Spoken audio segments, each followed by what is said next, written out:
नमस्कार विद्यार्थियों, मैं पारस कुमार शर्मा आयरन क्लासेज कोटा में आपका हार्दिक स्वागत करता हूं। और हम संस्कृत पढ़ेंगे। और संस्कृत में सबसे पहले हम व्याकरण वाला भाग पढ़ेंगे और व्याकरण वाले भाग में पहला टॉपिक लेंगे और उस पहले टॉपिक का नाम है संधि। पहला टॉपिक कौन सा है? संधि। पूरा ध्यान आपका इस ओर। तो संधि वाला जो टॉपिक पढ़ेंगे और ये जो 10वीं क्लास में है, 10वीं कक्षा में यह टॉपिक 4 नंबर का आता है, 4 अंक का टॉपिक है। तो सबसे ज्यादा अंक किसके हैं, इसलिए यह टॉपिक 4 नंबर का है। और इसमें हम देखेंगे कि ये 4 अंक का टॉपिक किस प्रकार से इसके प्रश्न पूछे जाते हैं, क्या तरीका रहता है प्रश्न पूछने का, वो हम देखेंगे। तो पहला जो तरीका होता है कि संधि विच्छेद करके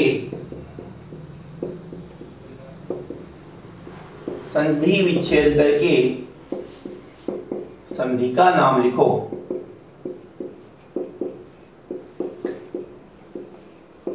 संधि विच्छेद करके संधि का नाम लिखो, एक तरीका ये होता है। इसमें प्रश्न 2 उदाहरण पूछे जाएंगे। जैसे एक उदाहरण दे दिया, गए प्लस अक,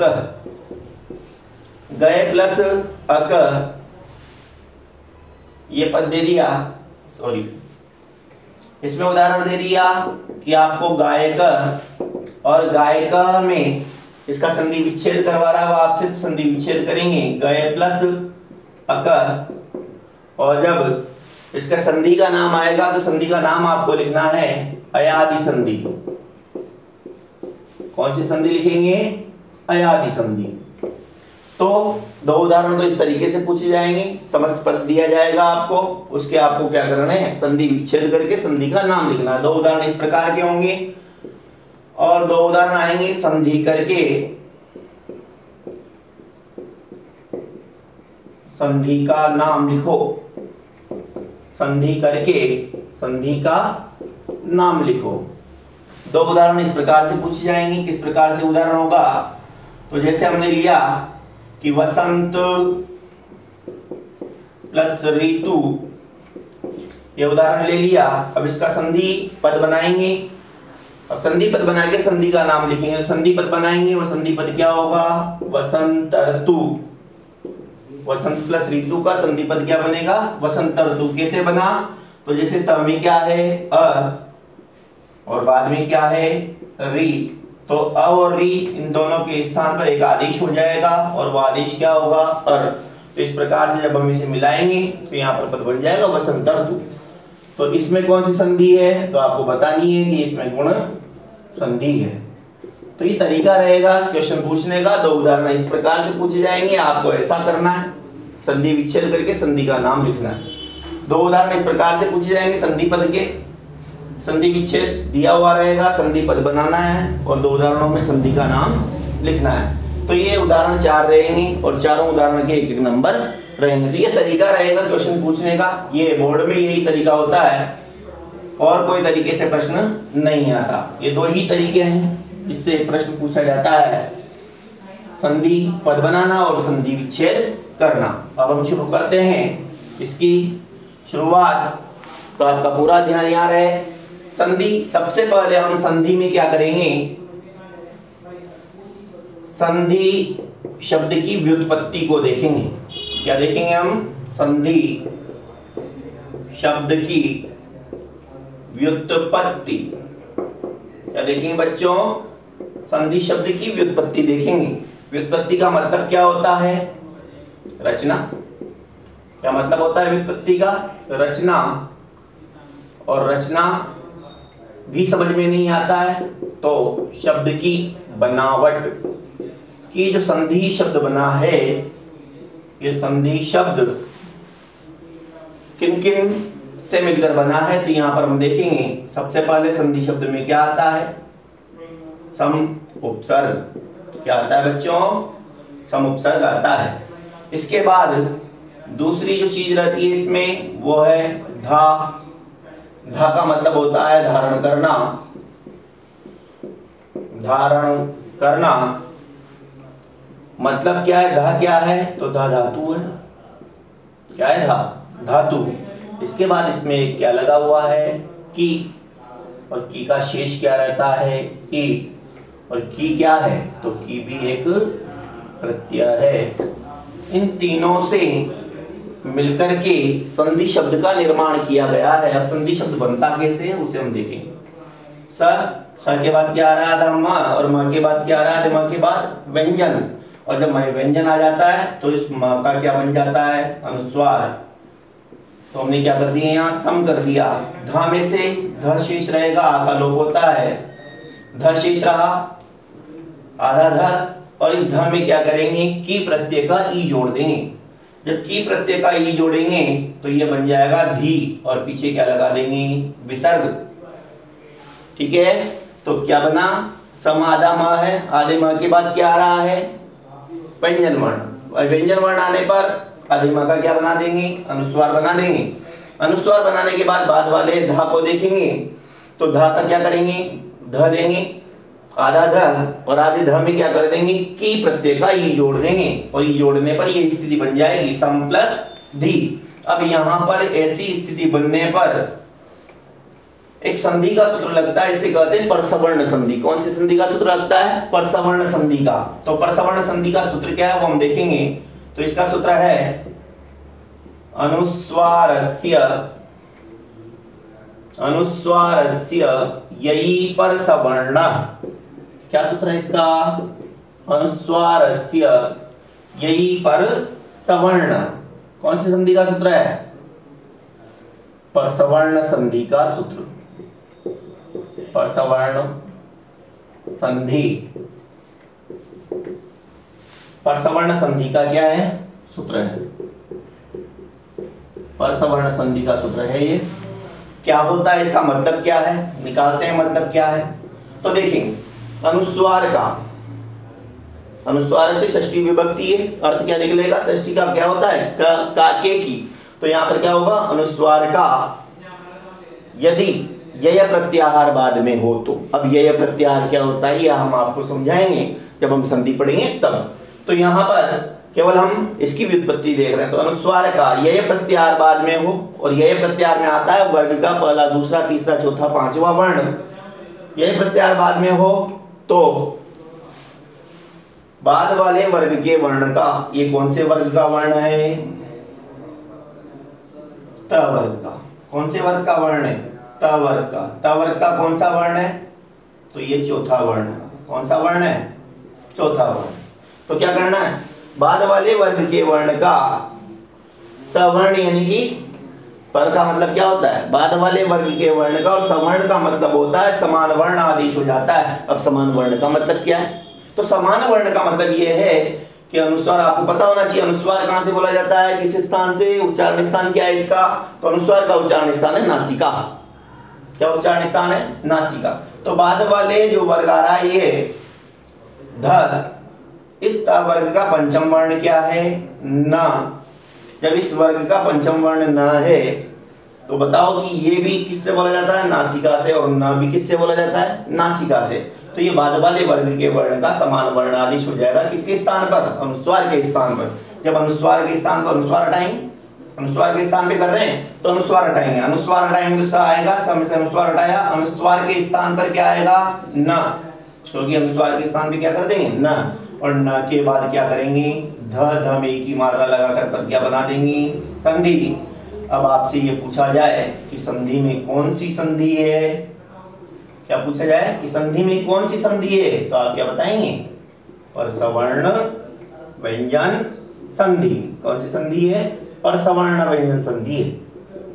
ठीक है, इसके बाद आगे बात करें, इसमें अगली चीज क्या आती है, इसमें अगली चीज ये है कि इसमें कौन सा लिंग है, संधि पद में लिंग कौन सा है। तो आपको बताना है कि संधि पद में जो लिंग है वो है पुल्लिंग।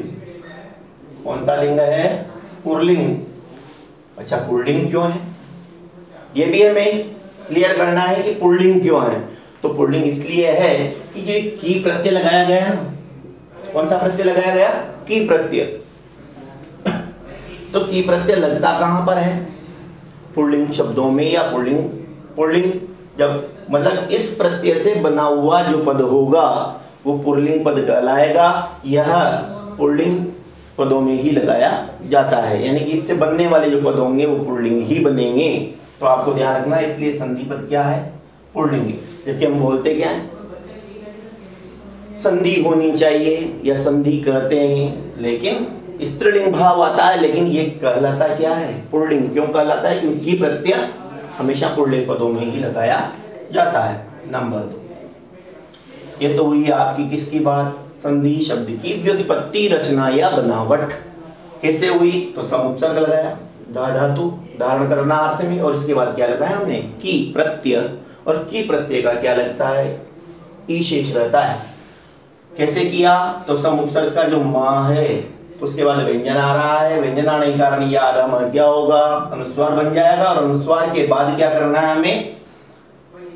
धी लिखना है, धाता ध शेष रहता है, ध में क्या करेंगे? की का ई प्रत्यय जोड़ देंगे तो धी बन जाएगा। इसके बाद हम क्या करते हैं? इसमें एक सूत्र लगाते हैं, परसवर्ण संधि का सूत्र, अनुस्वारस्य यही परसवर्ण।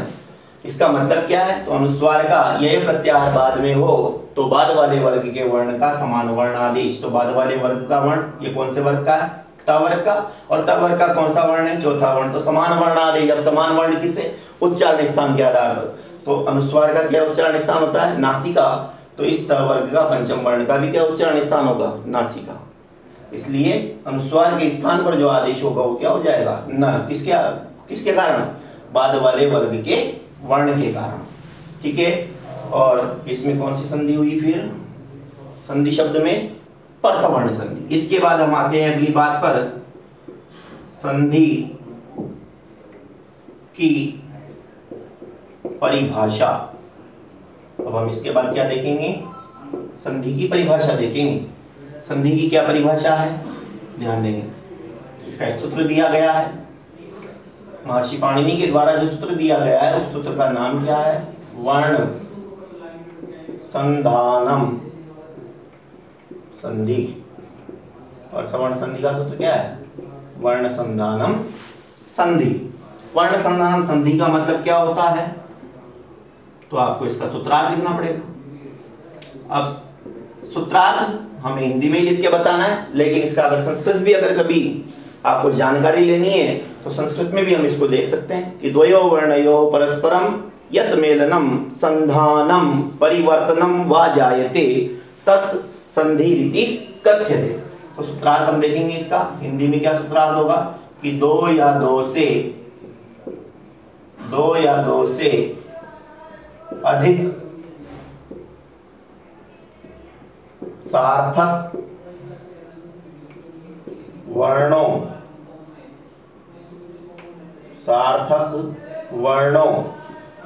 के परस्पर संयोग या मेल से जो विकार उत्पन्न होता है उसे हम क्या कहते हैं? उसे हम क्या कहेंगे? संधि कहेंगे। उसे हम संधि कहते हैं, उसे संधि कहते हैं। तो क्या परिभाषा बनी? एक बार फिर देखेंगे। सूत्र क्या है इसका?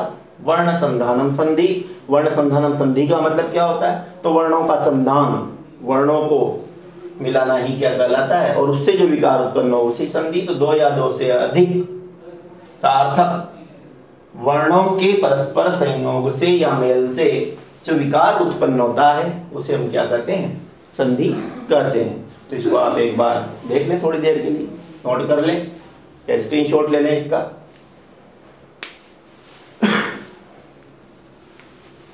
ठीक है, तो रह जाएगा पता कि क्या क्या हमने देखा इसमें। इसके बाद देखिए आगे अगला हम देखते हैं दूसरी परिभाषा। इसकी कौन सी परिभाषा देखेंगे? अब दूसरी परिभाषा देखेंगे। क्या है इसकी दूसरी परिभाषा?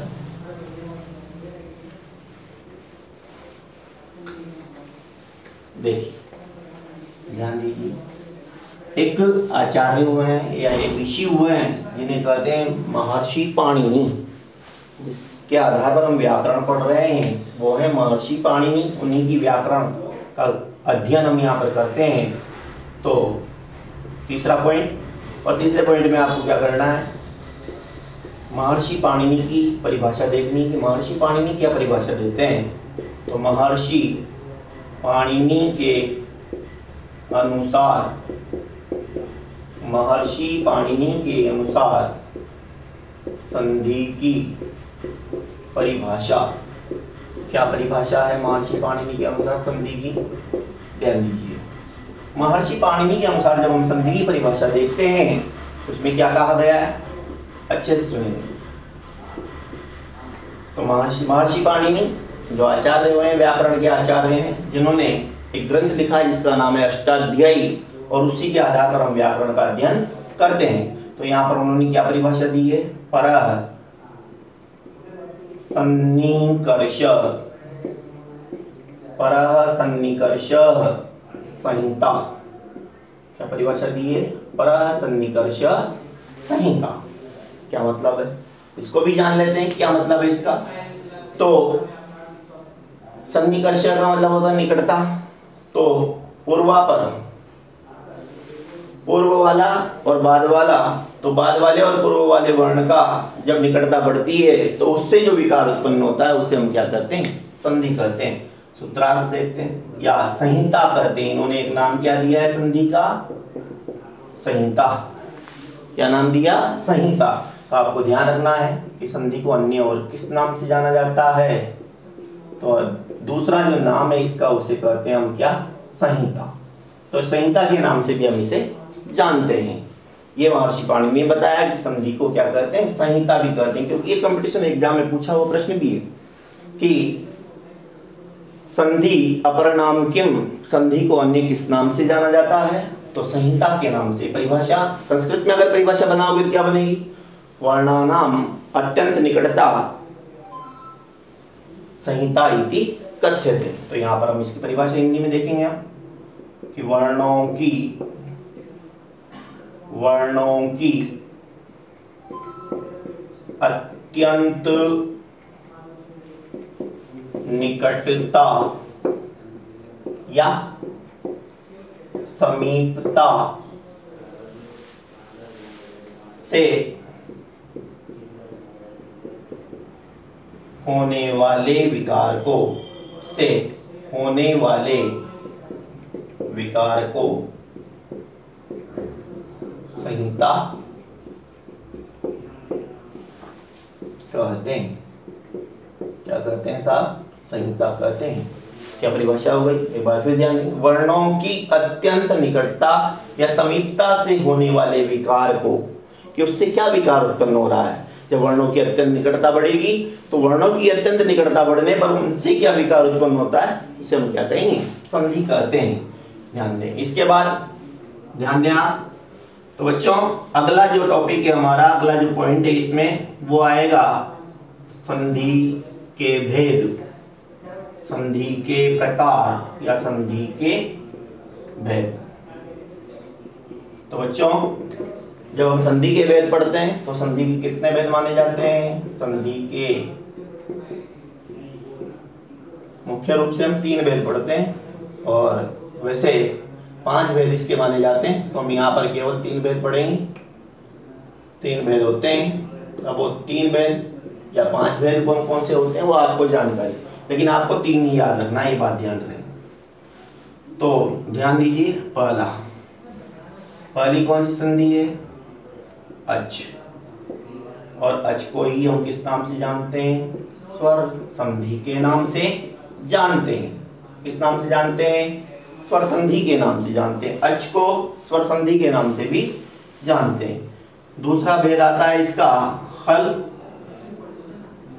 और इस हल को हम किस नाम से जानते हैं, तो हम इसको व्यंजन संधि के नाम से भी जानते हैं। इसके बाद तीसरा पॉइंट आता है, तीसरा है विसर्ग संधि। तीसरा भेद क्या आता है, विसर्ग संधि। तो ये 3 भेद होते हैं इसके। पहला है अच या स्वर संधि, इसके बाद हल या व्यंजन संधि, और तीसरा आता है विसर्ग संधि। और चौथा और पांचवा जो भेद माना जाता है इसका, एक तो कहा जाता है प्रकृति भाव संधि और एक कहा जाता है स्वादि भाव संधि। लेकिन हम यहाँ पर 3 ही संधियों का अध्ययन करेंगे, 3 के बारे में ही हम पढ़ेंगे, उनसे हमें जानकारी लेने की और जरूरत नहीं है। तो आप इसको एक बार नोट कर लें। इसके बाद हम पहली संधि स्टार्ट करेंगे, अच या स्वर संधि। क्या होती है अच या स्वर संधि? तो आप इसको एक बार स्क्रीनशॉट ले लें इसका।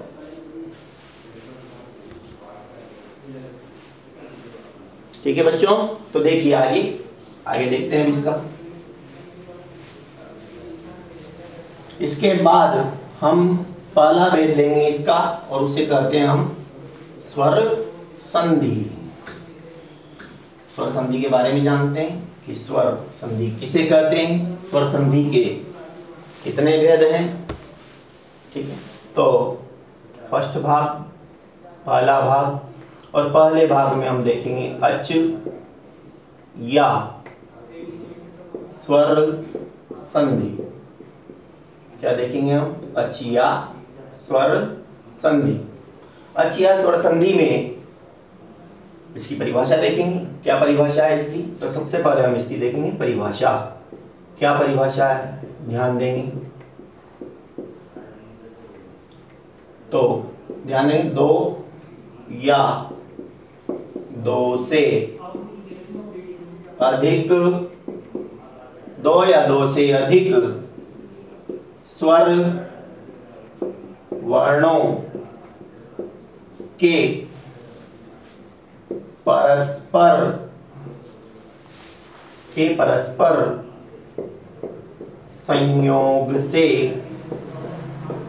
संयोग से जो विकार उत्पन्न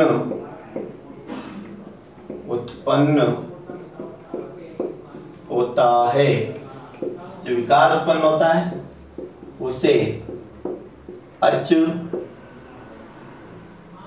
या स्वर संधि कहते हैं। क्या कहते हैं? उसे अच या स्वर संधि कहते हैं। ठीक है, क्या परिभाषा हो गई इसकी? अच या स्वर संधि की परिभाषा क्या है? दो या दो से अधिक स्वर वर्णों के परस्पर संयोग से जो विकार उत्पन्न होता है उसे अच या स्वर संधि कहते हैं। इसके बाद आती है बात अगली, इसी में हम बात करेंगे अच संधि के भेद। तो बच्चों, अच संधि के कितने भेद होते हैं? तो इसके कितने भेद होते हैं? 7 भेद होते हैं। अच संधि के कौन कौन से भेद होते हैं? वो 7 भेद कौन कौन से हैं? तो आप यहाँ पर इनको नोट डाउन करेंगे। कौन कौन से भेद हैं? नंबर ए, और उसे हम कहते हैं कौन सी संधि? यण संधि। कौन सी संधि के नाम जानते हैं? यण संधि के नाम से। इसके बाद नंबर 2 पे आएगी आपकी कौन सी संधि? अयादि संधि। कौन सी? अयादि संधि। तीसरी आती है आपके गुण संधि। कौन सी संधि पढ़ेंगे हम? गुण संधि। तो यण, अयादि, गुण। और चौथे नंबर पर आती है आपके वृद्धि संधि। कौन सी संधि पढ़ेंगे बच्चों? वृद्धि संधि। वृद्धि संधि के बाद 5वें नंबर पर आती है आपके दीर्घ संधि, जो आपकी जानी पहचानी चिर परिचित है, दीर्घ संधि, जो छोटी क्लासों से ही पढ़ते आ रहे हैं। इसके बाद नंबर 6 पूर्व रूप संधि। पूर्व रूप संधि। और बच्चों, पूर्व रूप के बाद अंतिम में एक और संधि आती है जिसे कहते हैं पररूप संधि। पररूप संधि। तो बच्चों, ये आपके संधि के 7 भेद हैं। कौन कौन से भेद हैं ये 7? तो पहला यण संधि, दूसरा अयादि, तीसरा गुण, चौथा वृद्धि, 5वां दीर्घ, छठा पूर्व रूप, और 7वें नंबर पर आती है पररूप संधि। ये इनका क्रम है, इस क्रम से हम इनको पढ़ेंगे। तो हम सबसे पहले इसमें पढ़ेंगे यण संधि। और बच्चों यण संधि पढ़ने से पहले, क्योंकि यहाँ वर्णों के बारे में जानकारी लेनी है, स्वर वर्ण, अगर स्वर परिभाषा स्वर संधि आप पढ़ेंगे तो आपको स्वर वर्णों की जानकारी होना चाहिए, कौन कौन से स्वर वर्ण हैं। इसके बाद जब हम व्यंजन संधि पढ़ेंगे तो हमें व्यंजन वर्णों की जानकारी होनी चाहिए। तो छोटी सी जानकारी मैं आपको यहाँ पर दे देता हूँ कि किस आधार पर आप यहाँ पर देखेंगे, तो ध्यान दीजिए इधर। तो एक बार अगर चाहें तो इसे स्क्रीनशॉट ले लें इसका, ठीक है, देख लें एक बार, ठीक है बच्चों। इसके बाद हम देखते हैं सबसे पहले यण संधि, लेकिन उसके पहले हम यण संधि स्टार्ट करेंगे और आपको बताएंगे किस प्रकार से आपको इसमें देखना है।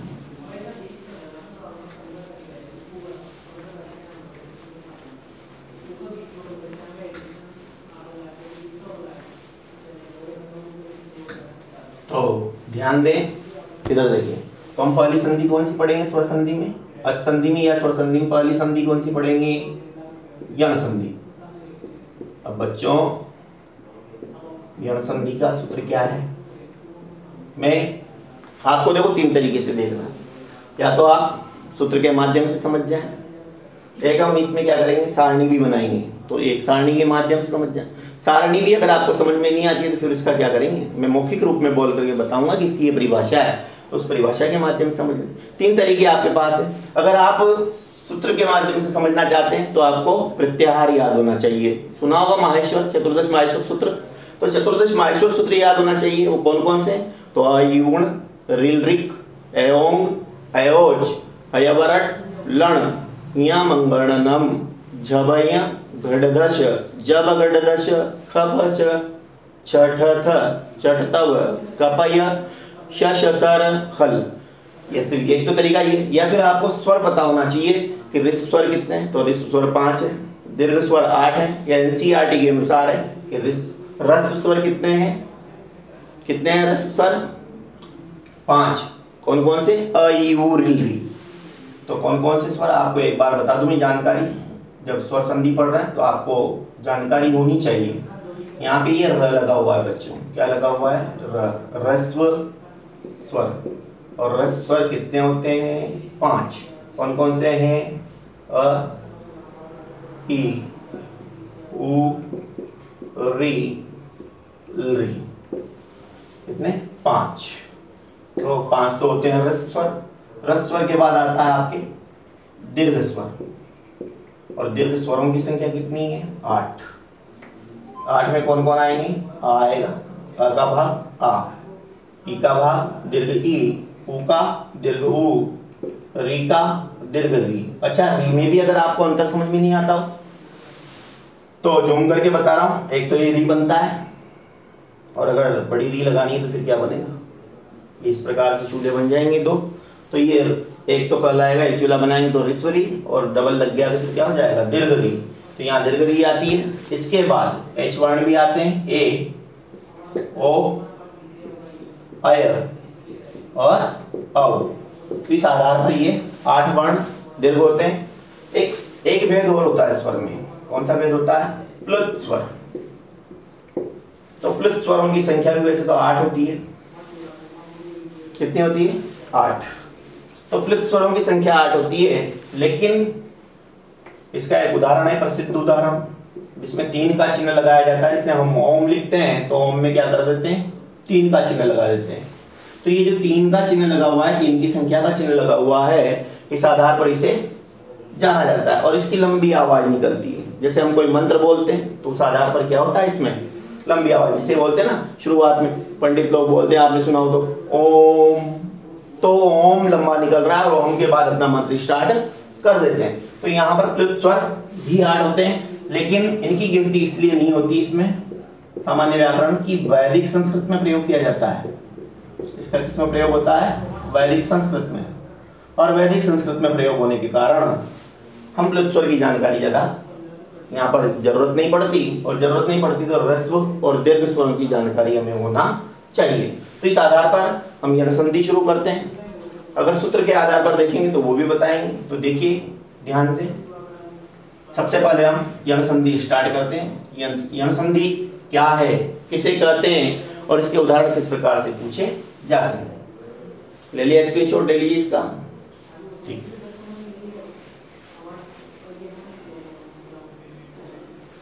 इसके बाद तो ये स्वरों के बारे में आपको बताया था। तो ये जो स्वर बताए हैं, इन स्वरों के माध्यम पर ही क्या है, पूरी यण संधि टिकी हुई है। तो स्वर देखेंगे हम। सबसे पहले बच्चों इसका सूत्र आता है इको यणचि। क्या होता है इसका, इको यणचि, ये इसका सूत्र है। क्या है इसका सूत्र, इको यणचि। अच्छा, इको यणचि सूत्र है तो इसका पद विच्छेद क्या होगा, पद का विच्छेद क्या होगा। तो इसका पद का विच्छेद करेंगे तो इको का क्या हो जाएगा, इक, और इक का मतलब होता है इक, और इक क्या है, तो इक प्रत्याहार है। अब समस्या आ जाएगी, इक प्रत्याहार क्या है, तो अभी आपको बताएंगे, पूरा करवाते हैं पहले। इक, ओ का विसर्ग, तो यहाँ उत्व विसर्ग संधि हो रही है। जब संधियां आएंगी, जैसे जैसे बढ़ते जाएंगे आप समझते जाएंगे। इक प्रत्याहार है। इसके बाद विच्छेद करेंगे तो एक विच्छेद होगा यण, और यण का ण आधा हो गया, ण आधा होते ण में क्या बचा हुआ है, अ, और अ के बाद क्या है, ची, और अची में, अची का मतलब क्या है, तो अची का मतलब होता है अच, और अच का मतलब क्या है, स्वर। तो बच्चों इसको हम कहेंगे, तो ये कहेंगे कि एक स्थाने यण स्यात् अचि परे। इसका मतलब क्या है, तो आप जान लेंगे इसका मतलब। तो सबसे पहले आपको इक और यण बता देते हैं। ये प्रत्याहार और यण प्रत्याहार क्या है, ये भी क्या है, ये यण भी प्रत्याहार है। एक प्रत्याहार कहां से निकालते हैं, तो आपको माहेश्वर सूत्र आते हैं। एक माहेश्वर सूत्र आता है अ ऊण, और एक माहेश्वर सूत्र आता है रील रीक। तो हम यहां से क्या कर लेंगे, एक प्रत्याहार निकाल लेंगे। तो इसकी जब सारणी बनाएंगे तो सारणी में ध्यान देंगे क्या क्या आ रहा है। सबसे पहले क्या आ रहा है, एक प्रत्याहार। क्या आ रहा है, एक प्रत्याहार। एक प्रत्याहार में देखेंगे ई से क तक मिलाना है इसको, तो ये क्या है, ई, और ये क्या है, क। मिल रहा नहीं मिल रहा, ई से क तक मिल रहा है। जब मिल रहा है तो इसमें क्या करना है, अंतिम अलंत व्यंजनों को, व्यंजन वर्णों को छोड़ना है और बाकी सभी को ग्रहण करना है। इन सभी को हमें वर्णों में लेना है, एक प्रत्याहार में लेना है। तो एक प्रत्याहार में लेकिन कौन कौन से वर्ण आए, ई, उ, री और री। तो चार वर्ण आ रहे हैं। पहला कौन है, ई, दूसरा क्या है, उ, तीसरा क्या है, री, और चौथा री। ठीक है। इसके बाद क्या होना चाहिए, तो अच होना चाहिए। अच का मतलब क्या है, तो ये भी ध्यान रहे आपको कि यहाँ से दीर्घ का बोध भी होता है। ई से दीर्घ ई भी होगा, उ से दीर्घ उ भी होगा, और री से दीर्घ री भी होगा, और री का दीर्घ नहीं होता। री में क्या होता है, दीर्घ का अभाव होता है, दीर्घ का अभाव। तो यहाँ पर हम देखेंगे तो बेटा अच होना चाहिए, अच यानी कि स्वर, और स्वर भी कैसा हो, तो आपको पता हो कि स्वर होना चाहिए कौन सा, असमान स्वर, असमान स्वर। अच्छा, असमान ही क्यों होना चाहिए, हाँ तो चाहिए असमान स्वर होना चाहिए। अब असमान ही क्यों होना चाहिए, क्योंकि अगर समान स्वर होगा तो दीर्घ संधि हो जाएगी। कौन सी संधि होगी बच्चों, दीर्घ संधि हो जाएगी। और आप छोटे बच्चे 5वीं से पढ़ते आ रहे हैं कि दीर्घ संधि क्या होती है, तो आपको पता है कि समान स्वर होगा तब दीर्घ होगी, तो असमान होना चाहिए। अब बाद में क्या हो, तो इसका परिवर्तन क्या हो जाएगा, यण, और यण का मतलब क्या होता है, तो आपको दो सूत्र याद रखने हैं। फिर एक आता है हयवरट और एक आता है लण। अब कहां से जोड़ेंगे, तो यह से लेंगे पहले ये यह, और यहाँ पे बाद में क्या आ रहा है ण, और अंतिम अलंत व्यंजनों को क्या करना है, छोड़ना है। तो यहाँ से यहाँ तक जोड़ेंगे, कौन कौन से वर्ण आ रहे हैं, य, फिर व, र और ल। तो इनको हमें हलंत ही लेना है, क्योंकि यहाँ तो स्वर मिला हुआ है सभी में, हमें हलंत लेना है, क्योंकि क्या होता है इसमें, केवल उच्चारणार्थ होता है, उच्चारण के लिए होता है। तो हमें य, व, र, ल लेना है। तो हलंत लेंगे य, फिर लेंगे व, फिर आएगा र, और फिर होगा ल। इस आधार पर आपका ये सारणी बन के तैयार हो जाती है। ये यण संधि की सारणी है। तो क्या सारणी हुई देखना कि एक प्रत्याहार के पश्चात कोई असमान स्वर वर्ण हो तो यणादेश यानी कि ई उ रील री के पश्चात कोई असमान स्वर वर्ण हो तो क्रमशः य व ल आदेश हो जाता है और इसे ही बच्चों क्या कहते हैं, यण संधि कहते हैं। अब इसके उदाहरणों की बारी आती है तो हम ये उदाहरण अगली क्लास में पढ़ेंगे।